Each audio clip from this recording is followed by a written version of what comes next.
Thank you for tuning in to All Things Real Estate. Once again, here are your hosts, Brad Avergon and Gary Kelly.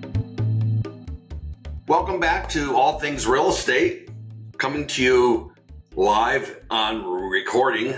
Did they still say live on tape? No. We're coming to you electronically from the comfort of our offices. Brad lives in a cave. I'm outside staring out a window. But we're coming at you, and we do a little bit of show prep before we do these shows. Today, we spent a fair amount of time with our producer, Keith, making sure that we were framed correctly and the colors were right and sounds right and the angles were right and all that stuff.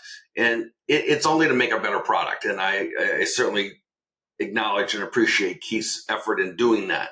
And Gary, I might add, you're looking lovelier than ever. Thank you, Brad. As we did show prep yesterday about what are we going to talk about and when, we got finished with the call and you said to me, okay, Gary, how's your business? And my response was, what business? So I thought it might make sense to elaborate on that a little bit. Well, it's just, in looking at the market has some challenges, right? Rates are a little bit higher. Inventory still appears to be a challenge, meaning there's not enough of it for buyers that are out there. So it's always a little bit tricky in this kind of landscape right now to try to help people, as you do and as I do, to get to that success point, right? Get them that home, get them that right interest rate, get them something that they're comfortable with. So I was curious how you were doing, and I think we're all doing, we're doing, and it just takes I think a little bit more work. What I say to people is, I'm slower than we've been in other recent years, but we're steady. And in this marketplace, I'm happy with steady. And I think that's a key. Yeah, I think steady is good. And I think this is where experience comes in, because I think a lot of people think that it's very, on its face, things look really easy, right? It looks easy to be a realtor. What? You throw somebody in your car, you show them a property, you put it under agreement, or you put the house on MLS and it sells itself. Or if you're a mortgage guy, you know what? Yeah, I fill out my application, I do my application, and that's it. And that's on its face. But the reality is there's a lot more to what we do. And especially in this time with rates, having increased the way they have, a big part of what I do is counseling and talking to clients about cash flow. What is it going to be like if we set you up with a mortgage payment like this? Is this going to work for you? Or getting creative. I had a phone call with a client last night where I was able to get them a substantially lower interest rate for the first year, and then it's going to step up in year 2. That makes a big difference to this couple. They're first-time home buyers just trying to get into a property. That first year is that scary year for them. And I can tell them exactly what it's going to do in year 2 versus like in a regular adjustable rate mortgage. A lot of those have caps of 5% when they make their adjustment period. This is only going to go up 1%, which in most cases, people's cost of living increases exceed that 1% that their mortgage is going to go up. So being able to do that makes all the difference. That doesn't come from just looking at an application and pushing it through processing. And I think you must do the same thing, Gary, when you're out with people. We do. When we're working with someone that's, first-time buyer, there's more, what I'm going to say, hand-holding, because they haven't been through the process before. They don't know what to expect. The tortoise, to go back to the story for a minute, the house had some termite damage, and we were able to call in some resources to take a look at it, put together a plan, and get the repair done before the closing, which I think is really important. Someone hears termites and they, oh my God, this is horrible. The whole building's gone. No. I mean, that could be, but it's probably not the case, generally speaking. You also mentioned some of the other markets that you're working in, some activity changes with investors, et cetera, that I thought was interesting yesterday. Yeah. So one of the side, coming out of COVID, it was really hard for folks to get properties. There wasn't enough inventory. They were also competing against investors that were buying up properties as rental properties, right? So they figured, hey, well, let's buy this property, we can rent it out. Sometimes they were big institutions like real estate investment trusts. Sometimes they were individuals that said, you know what, I can make some money here. I'm going to buy this real estate. It'll depreciate. It'll go down on value on paper only, but go up in value in real life while it maintains a positive cash flow. With the changes of interest rates, that has changed now. As interest rates have gone up, it's harder for an investor to get a property to cash flow, meaning to make a positive income, than it was 6 months or a year ago. So some of those investors have kind of stepped out of the market. The other thing that I was reading about was flippers were coming in at a rapid pace, meaning they could buy a property, they could put a little, as I like to call it, a little bit of lipstick on it, they could fix it up, and they could put it back on the market, and it would go for top dollar.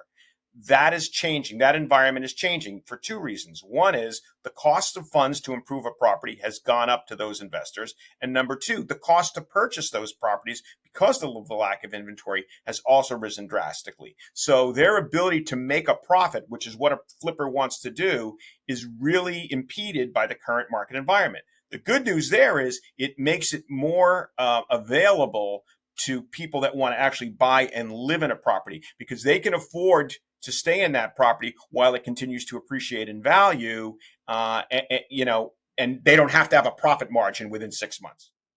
Right.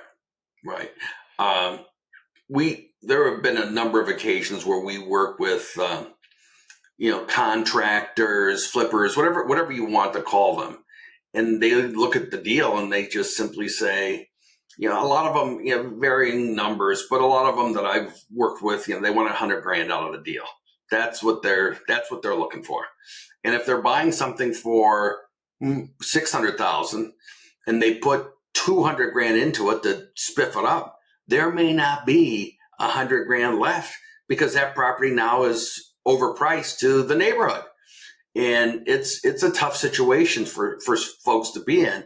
I'm not trying to, cry a river for flippers, but I am trying to say, I think a lot of that stuff, it's like any other cycle. We're going through a cycle now. I don't see this as a crash. A lot of people say, real estate's, we're on the verge of a big crash. No, we don't have enough inventory for there to be a crash.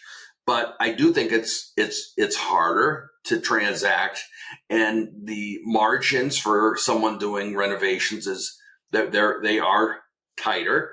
And it's just something that, you mentioned experience. Experienced people have seen this before, and you kind of go through it and you don't get excited. I have a lot of people call me up and they're just wound up, very excited, very anxious.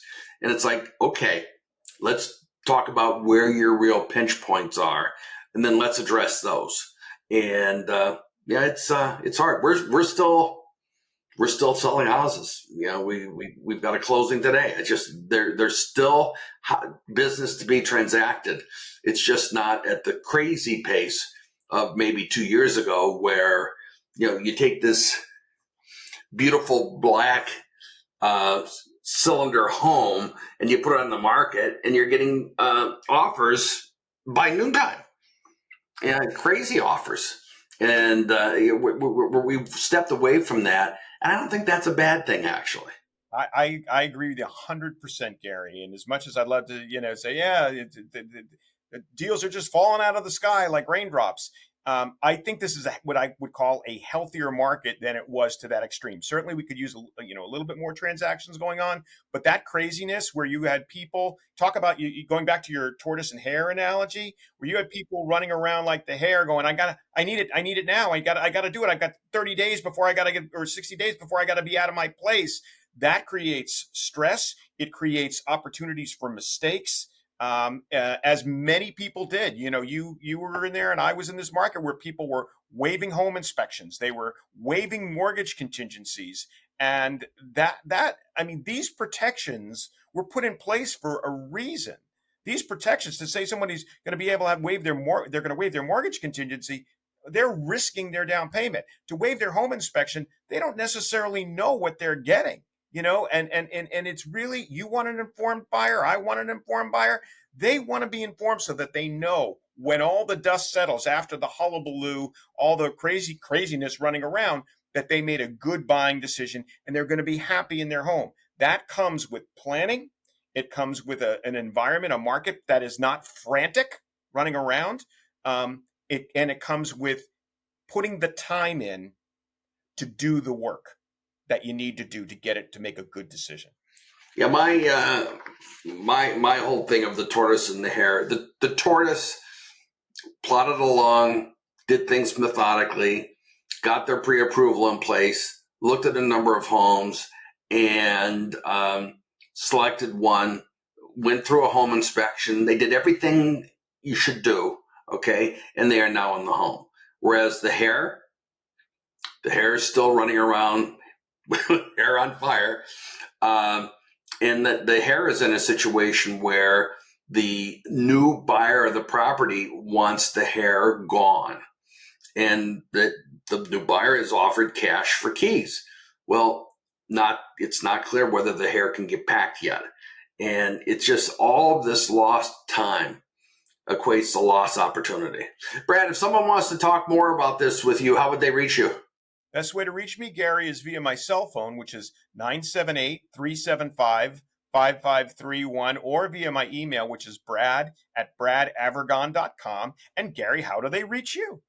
I can be reached at 508-733-6005 or Gary@movewithgary.com. I want to thank you for being on the show. I want to thank Keith, who's lurking in the background as the producer, and look forward to chatting again next month. Sounds great, Gary. I look forward to it. Be well. Once again, thank you for watching All Things Real Estate. If you have any questions, feel free to reach out to Brad or Gary.